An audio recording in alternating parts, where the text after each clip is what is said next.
Imagina una serie donde los superhéroes no nacen para salvar el mundo, sino para venderle al mundo una mentira. Esa era la idea más brutal de The Voice. Detrás de las capas, los discursos heroicos y las sonrisas perfectas, había una corporación llamada Vought International, fabricando ídolos como si fueran productos de supermercado. Vought no vendía justicia, vendía poder, miedo, patriotismo y celebridad envueltos en una campaña publicitaria.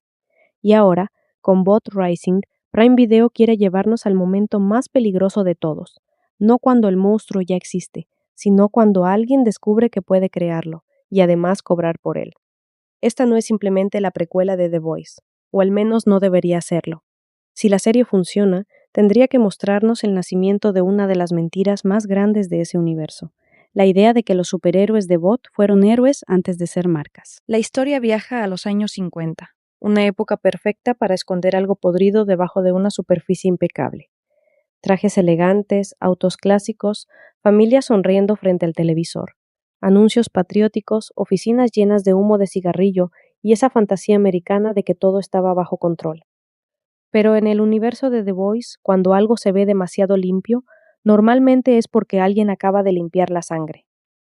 Para entender por qué esto importa, hay que recordar algo. The Voice ya nos mostró el producto final.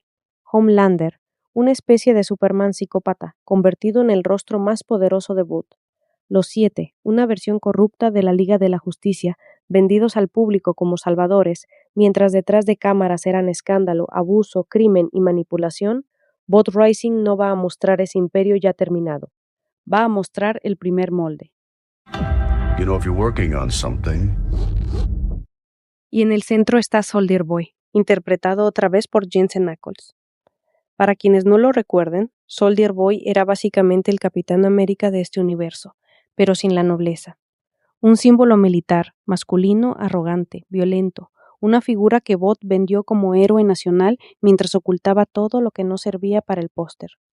La serie lo muestra en una etapa anterior, cuando todavía no es solo una reliquia tóxica del pasado, sino Ben, un hombre entrando al programa de Vought y convirtiéndose poco a poco en algo que la empresa puede usar. Y ese detalle es más interesante que cualquier explosión. Porque el verdadero horror no está en ver a un monstruo que ya sabemos que es monstruo. Está en ver cómo alguien empieza a convertirse en uno mientras todos alrededor lo aplauden. El otro regreso clave es Clara Vought, interpretada por Aya Cash.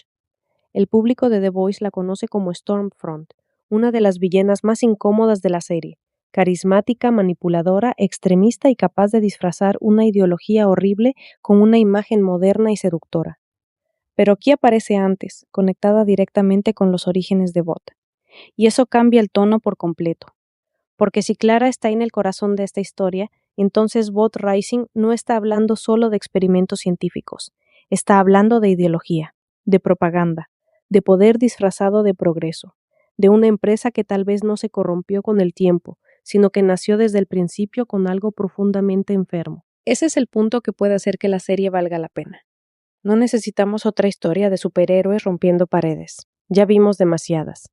Lo interesante sería ver quién escribió la primera mentira. ¿Quién fue el primero en mirar a un ser humano alterado por un experimento y decir, esto no es un riesgo, esto es una marca? ¿Quién descubrió que, si le pones una bandera, una capa y una buena iluminación a alguien peligroso, el público puede dejar de tener miedo y empezar a comprar entradas? La serie se presenta como un misterio criminal ambientado en los años 50, y esa es una decisión inteligente, porque evita que Vought Rising se sienta como una clase de historia ficticia.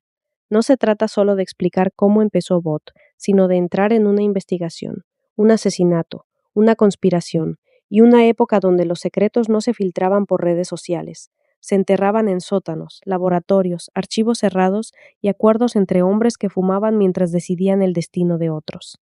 La comparación que más sentido tiene es cine negro con superhéroes. No una aventura brillante, sino una historia de sombras, calles mojadas, oficinas oscuras, gente sonriendo demasiado, periodistas que saben más de lo que deberían, científicos que ya cruzaron la línea, ejecutivos que hablan de futuro mientras fabrican cadáveres, y en medio de todo eso, los primeros supers de Vought. Aparecen nombres como Bombsight, Private Angel y Torpedo. Para muchos espectadores, esos nombres todavía no significan nada, y eso está bien. Lo importante es lo que representan, los primeros intentos de construir una mitología. Suenan como figuras de propaganda, como héroes inventados para noticieros antiguos, pósters militares y juguetes patrióticos. Pero The Voice siempre ha tenido una regla muy clara. Cuanto más limpio suena el nombre de un superhéroe, más probable es que haya algo horrible escondido detrás. Ahora, aquí viene la parte realmente incómoda.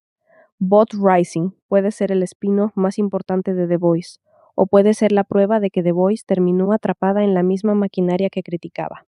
Porque The Voice se hizo famosa burlándose de las franquicias, de los universos expandidos, de los estudios exprimiendo cada personaje, de las corporaciones que convierten cualquier idea en producto. Y ahora, después del final de la serie principal, seguimos con precuelas, spin-offs y nuevas ramas del universo. La ironía es demasiado perfecta. Una serie que criticaba el entretenimiento corporativo ahora tiene que demostrar que no se convirtió en entretenimiento corporativo. Por eso Bot Rising no puede sobrevivir solo con Soldier Boy joven, Stormfront de regreso y estética retro. Tiene que revelar algo que cambie la forma en que vemos todo el universo de The Voice. Tiene que demostrar que Homelander no fue un accidente, que los 7 no fueron una desviación, que el sistema no se dañó en algún punto del camino, que el sistema nació dañado. Y ese sería el giro más fuerte. Bot no creó héroes que luego se corrompieron. Bot creó corrupción y aprendió a venderla como heroísmo. También hay un riesgo delicado. Soldier Boy y Stormfront son personajes con carisma. Jensen Ackles sabe hacer que Soldier Boy sea divertido incluso cuando es terrible. Aya Cash convirtió a Stormfront en una villana incómodamente magnética. Pero ahí está el peligro. Una serie así puede terminar haciendo que sus monstruos se vean demasiado cool. Y The Voice solo funciona cuando no olvida su propia advertencia. La propaganda no convence porque se ve monstruosa, convence porque se ve atractiva. Take it. Si Bot Racing entiende eso, puede ser mucho más que una precuela. Puede ser la autopsia de una mentira. Puede mostrarnos que el verdadero origen de los superhéroes de Bot no fue el heroísmo, ni la ciencia, ni el destino. Fue el negocio. Fue la propaganda. Fue el poder aprendiendo a ponerse una capa. El primer vistazo de Bot Rising se publicó el 22 de mayo de 2026, después del final de The Voice, y la serie está prevista para estrenarse en Prime Video en 2027. La historia se sitúa en New York durante los años 50, con Soldier Boy y Clara Bot en el centro de un misterio criminal sobre los orígenes de la compañía. Pero la pregunta que deja no es simplemente quién murió. La pregunta es quién ganó. Porque tal vez Bot Rising no trata del nacimiento de los superhéroes. Tal vez trata del nacimiento de una industria capaz de convertir violencia en espectáculo, ideología en entretenimiento y monstruos en símbolos nacionales. Y si la serie se atreve a contar eso, puede ser el spin-off más afilado de The Voice. Pero si solo existe para estirar la marca,